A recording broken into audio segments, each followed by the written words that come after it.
Hello दोस्तों, मैं आपका डीके आर्यन लाए हैं आज प्रीवियस ईयर के पॉलिटेक्निक के सॉल्यूशन। यहाँ पर आज हम लोग 2018 के प्रोडक्शन प्रोसेस के ऑब्जेक्टिव टाइप के क्वेश्चन का सॉल्यूशन करेंगे। अगर आपके पास किसी भी ईयर का प्रीवियस ईयर का क्वेश्चन पेपर हो तो आप हमें mekdharam@gmail.com पर ईमेल कर सकते हैं। चलते हैं पहले क्वेश्चन की ओर।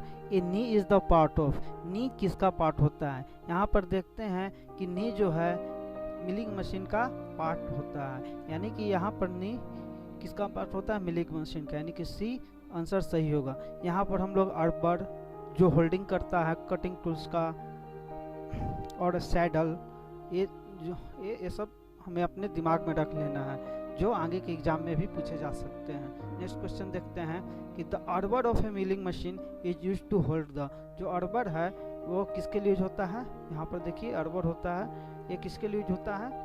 कटर के लिए होता है, कटर को होल्ड करने के लिए किया जाता है, यानी कि कटिंग टूल आंसर हो जाएगा। इसका आंसर क्या हो जाएगा?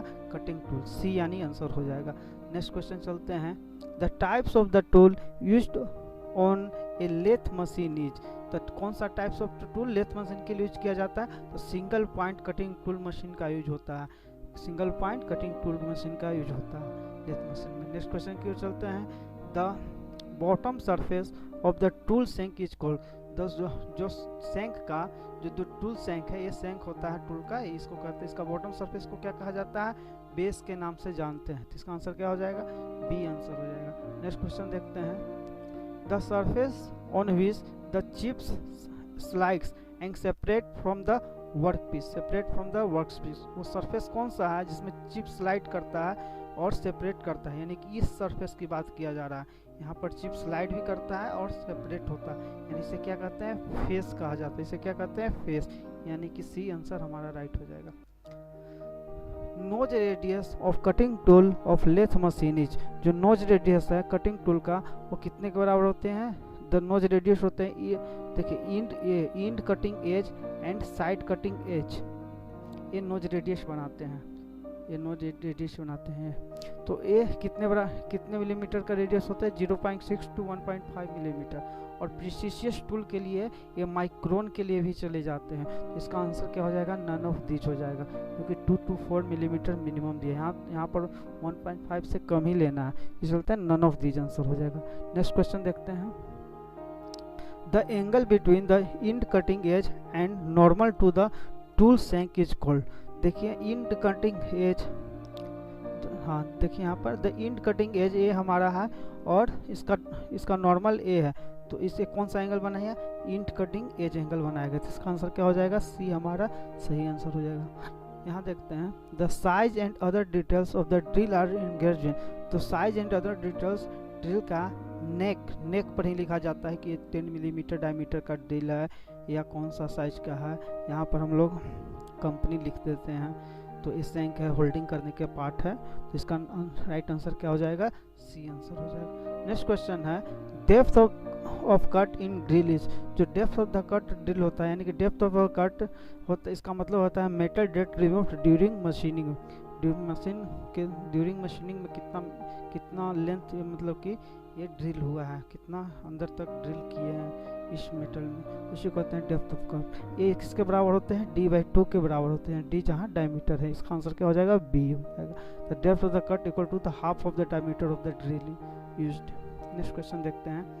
The length of the travel of drill is, जो लेंथ ऑफ द ट्रेवल होता है ड्रिल का, वो होता है वर्कपीस का जो थिकनेस होता है उसके बराबर, फिर अप्रोच, फिर ओवर ट्रेवल, फिर drill, length of the drill point, ये चारों का सम के बराबर होता है, यानी कि आंसर कौन सा हो जाएगा? सी आंसर हो जाएगा।